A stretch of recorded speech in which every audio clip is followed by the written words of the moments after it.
E allora rieccoci insieme, dicevamo questioni migranti, allora vediamo i nostri interlocutori. Ben arrivata Elisa Venturini, vicepresidente ANCI Veneto, sindaco di Casalserugo. Buonasera, grazie per l'invito.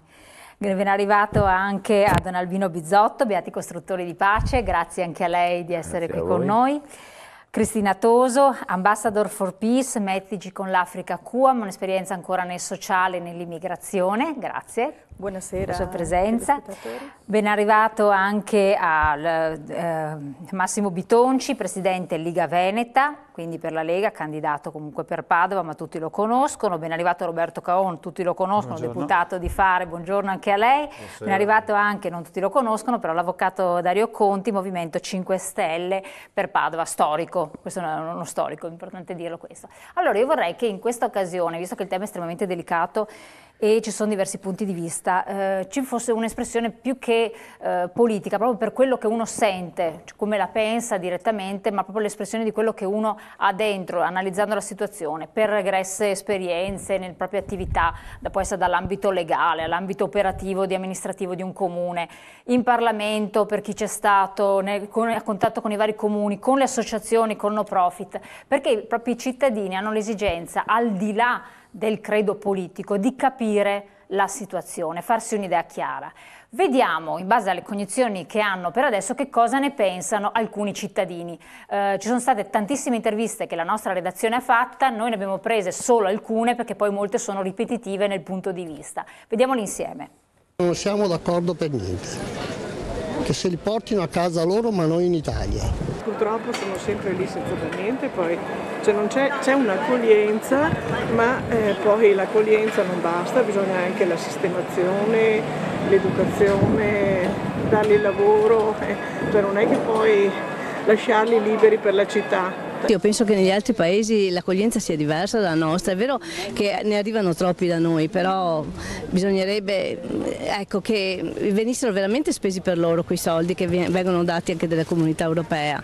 E non mi fido tanto di quelle associazioni che gestiscono queste cose. Mi pare anche sensato non accumulare troppe persone, troppi immigrati in uno stesso sito, con i problemi che possono sorgere. È chiaro che è difficile volere 400 persone in più dove già c'è difficoltà di accogliere i propri, però è un problema che va affrontato secondo me comunque con l'accoglienza e non con il respingimento. Secondo me ne abbiamo già accolti tanti, non è che io sono razzista o la penso in una maniera di non accoglienza, però se si accolgono queste persone ci devono comunque essere delle disposizioni o comunque anche delle forme di sicurezza per i cittadini. Se vengono qua per lavorare, quindi per fare gli italiani, allora sì, per me possono ben venire, perché alla fine non ho niente contro nessuno, però se vengono qua per fare gli affari loro mi dispiace, sono il primo a dire tornate a casa vostra.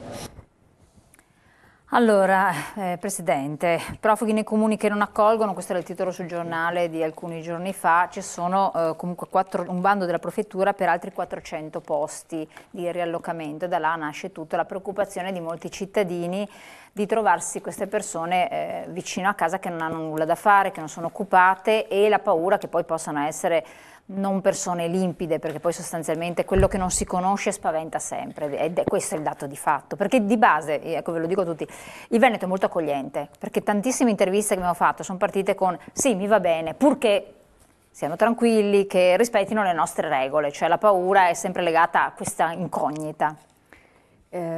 Sì, la preoccupazione dei cittadini e anche dei sindaci e degli amministratori. Più che altro per la gestione di questo fenomeno immigratorio che è in atto nel nostro paese, che risulta senza regole. Allora, se nel passato ci sono sempre state, e non solo nel nostro paese, anche in altri paesi, delle regole per l'immigrazione, per cui la persona che viene in Italia deve avere un posto di lavoro, comunque un minimo di disponibilità economica, comunque ci devono essere dei flussi, dei numeri, quindi una gestione controllata, allora diventa un fenomeno che gli stessi cittadini percepiscono in maniera diversa. Come si sta verificando adesso, si vedono arrivare queste masse di persone che non vengono gestite, che non sappiamo da dove provengono e che comunque arrivano sui nostri territori, ce li vediamo bighellonare per le strade dei paesi e della città. È chiaro che questo trasmette una sensazione anche di insicurezza. Io dico sempre, noi non possiamo distinguere tra sindaci buoni e sindaci cattivi, sindaci che accolgono e sindaci che non accolgono, perché di per sé, fino adesso, i profughi che sono stati alloggiati nei vari immobili in giro per la provincia di Padova, nei vari comuni, sono privati che hanno messo a disposizione le strutture, quindi a prescindere dai sindaci, oppure ci sono stati dei comuni dove c'è la struttura alberghiera dismessa piuttosto che la caserma dismessa, e allora viene utilizzata, il sindaco magari si trova a dover avere una concentrazione proprio perché ci sono queste strutture dismesse. E i pochi sindaci che ho visto che hanno aderito allo SPRAR, che è questo sistema, questo programma che da anni è presente nel nostro paese, che permette l'accoglimento appunto dei profughi inserendo in un determinato percorso, appunto l'adesione allo SPRAR da parte di alcuni sindaci è per limitare il numero dei profughi presenti nel loro territorio, non certo, perché dobbiamo anche non essere ipocriti, per buona volontà o per voglia di ospitarli nel proprio territorio. Lei come sindaco di Casalserugo è nell'elenco dei comuni che dovrebbero ricevere appunto dei migranti, poi la qualifica di profugo è successiva perché non credo che sia già, cioè vi arrivano già i profughi, o sì, dopo questo mi dice lei. No. Come pensa, come riesce ad allocarli, come pensa di allocarli, quindi mettendosi proprio nelle situazioni, nei panni di quelli che sono anche gli altri sindaci, e avete aderito voi allo SPRAR o no? Come strutture pubbliche non c'è disposizione, non c'è disponibilità, per cui non è che cosa me li porti in municipio, bisogna avere anche degli alloggi per poterli ospitare. Quindi tutto sta ai privati se danno o meno la disponibilità ad accoglierli nei propri immobili, come succede negli altri comuni della provincia di Padova. Quindi l'elenco che è stato stilato dalla prefettura è di sindaci, o meglio di comuni dove non sono presenti i profughi perché evidentemente non ci sono strutture alberghiere dismesse, non ci sono caserme dismesse e non ci sono privati che danno ospitalità. Questa è la verità. E nel caso di Casalserugo, del mio comune, noi non abbiamo aderito allo SPRAR, è un'opportunità che i sindaci possano avere di aderire o meno, a dire il vero c'è da anni, però nel mio caso appunto non c'è una motivazione per la quale voi non avete reputato idoneo aderire allo SPRAR? Perché ritengo che in questa fase storica si debba seguire questo processo e questo fenomeno di immigrazione con delle regole che sono completamente diverse, non certo con una distribuzione sul territorio in maniera così senza un ordine ben preciso, dove non hai il controllo della situazione. Io, secondo la mia visione personale, utilizziamo invece le caserme dove ci sono i militari all'interno e quindi c'è un controllo costante, non delle caserme che siano dismesse, e dopodiché avviamo delle buone, sane politiche di rimpatrio, sia obbligatorio che anche volontario, creando le condizioni per poter permettere nei paesi di origine di poter avviare delle politiche che possono essere in qualche modo di sostegno alle popolazioni. Perfetto, dopo voi cepirete se condividete l'idea oppure no, dopo vedremo anche il discorso caserme. Don Albino, relativamente a questo discorso, il sindaco, la vicepresidente, nonché sindaco, diceva ci devono essere delle strutture che si occupano dell'accoglienza, ma a parte, oltre ai privati, ci devono essere delle associazioni che in qualche modo aiutano, contribuiscono all'integrazione. Secondo lei, nelle nostre realtà, è sufficiente quello che viene fatto? C'è il sistema cooperativo come organizzato? È valido o rileva delle problematiche, delle lacune? Ma davanti alle cose nuove abbiamo sempre problemi. Abbiamo problemi anche con le cose vecchie che abbiamo, quindi i problemi ci sono, ci saranno sempre, specialmente quando ci troviamo in situazioni su cui non eravamo preparati, non pensavamo che toccassero a noi altri. Ci sono, la realtà italiana è già cambiata, io sono a Padova 30 anni fa e oggi è un'altra, e quindi il problema che io sento è l'atteggiamento mio. Io credo che non convinco nessuno, ognuno di noi ha le sue idee, ognuno si mette davanti ai fenomeni così come si trova, come fa. Non credo che esistano regole che sistemano le cose. Io credo che siamo noi altri che affrontiamo le novità della storia, perché questo è il dato. Da quando abbiamo parlato di immigrazione, ma parlo degli anni ancora 20 anni fa, il fenomeno non è mai finito, non è mai sempre stato governato male secondo quello che diciamo, però qualsiasi tipo di scelta di politica fatta, il fenomeno a livello mondiale, non a livello italiano soltanto, continua. Viviamo in un mondo nel quale c'è molto movimento dalle campagne verso le città, perché anche questa immigrazione e le città hanno una popolazione superiore alle campagne messe insieme, e allora abbiamo uno spostamento di gente che cerca di stare meglio. Siccome la realtà della povertà a livello mondiale, oltre che italiano, ma italiano molto meno, ma a livello mondiale è un fenomeno drammatico, è chiaro che lo spostamento va verso la torta. E non c'è niente da fare. Se le fette della torta non si spostano verso la gente si sposta verso le fette. Questo è normale. E allora la mia domanda che vi faccio, di fronte a realtà nuove, mi metto come persona che usa la sua umanità e tratta con umanità e fa la storia insieme con gli altri con umanità, senza la pretesa di risolvere i problemi tutti quanti, senza la pretesa di avere in mano io la chiave per i conflitti che ci sono. Oppure mi adeguo anch'io a una forma generica. Parliamo di masse, ma io vorrei sapere i figli degli italiani che sono all'estero, e sono tanti, e gli italiani che vanno all'estero anche a vivere con la pensione all'estero sono più numerosi degli immigrati che arrivano in Italia. Allora, io vorrei sapere come pensano di essere trattati e come vorremmo che vengano trattati. Io penso che i genitori di tutto il mondo per i loro figli desiderano quello che noi desideriamo per i nostri. E allora, se l'atteggiamento è di prendere la novità e trattarla in termini umani, viene fuori un tipo di risposta. Se invece ci mettiamo con paura e li blocchiamo e invochiamo regole che nessuno, ripeto, per anni, nessuno è riuscito, neanche quando, con tutti i governi che abbiamo avuto, nessuno è riuscito a governare, perché la realtà è molto più al di là delle regole che stabiliamo. Ecco, questo non è proprio così. Adesso Guarda.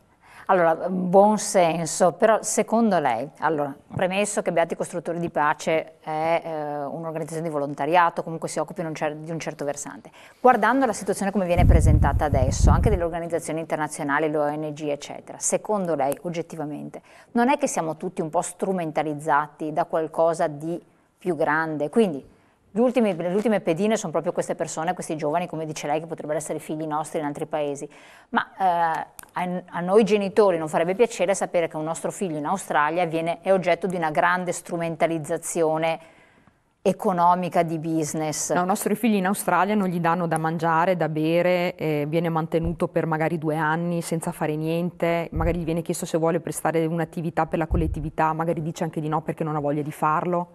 Ecco, quindi non è che il nostro italiano che va all'estero in Australia si può permettere di essere mantenuto allo Stato australiano. Esatto, no, ma oltre a queste, voglio chiedere a lei, ma non le sembra che ci sia una strumentalizzazione? Si può intervenire? Sì, adesso vi faccio intervenire tutti, voglio soltanto finire loro come premessa e dopo vi passo la parola anche a voi, adesso subito. Solo voglio chiedere... di interventi, bene, sì, c'è liberamente. No, voglio solo questa opinione qua, se c'è secondo lei una strumentalizzazione.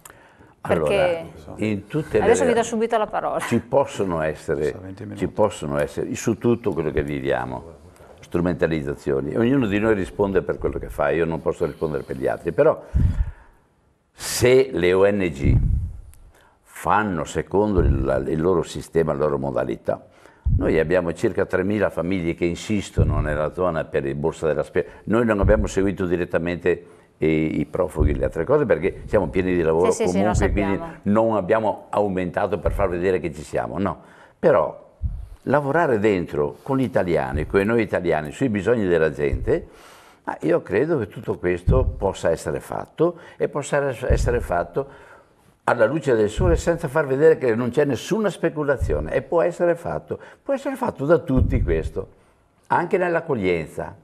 Se uno non lo fa, va denunciato e va. Io non credo che siamo più buoni, più belli degli altri. Ognuno di noi ha i suoi difetti insieme con tutti gli altri. Non mi sento né migliore, però è verificabile se uno lavora per fare soldi o uno lavora invece per fare un servizio. Questo è verificabile. E quindi va verificato. Credo che non ci sia problema su questo. Bitonci. No, perché sennò diventa una cosa... No, ma mi serviva come veramente... premessa proprio per capire, per inquadrare la situazione. Cioè, la situazione io penso che sia drammatica ormai da molto tempo, da molti anni. Il tema è sempre quello che viene scaricato alle amministrazioni comunali, un tema che dovrebbe essere gestito a livello nazionale.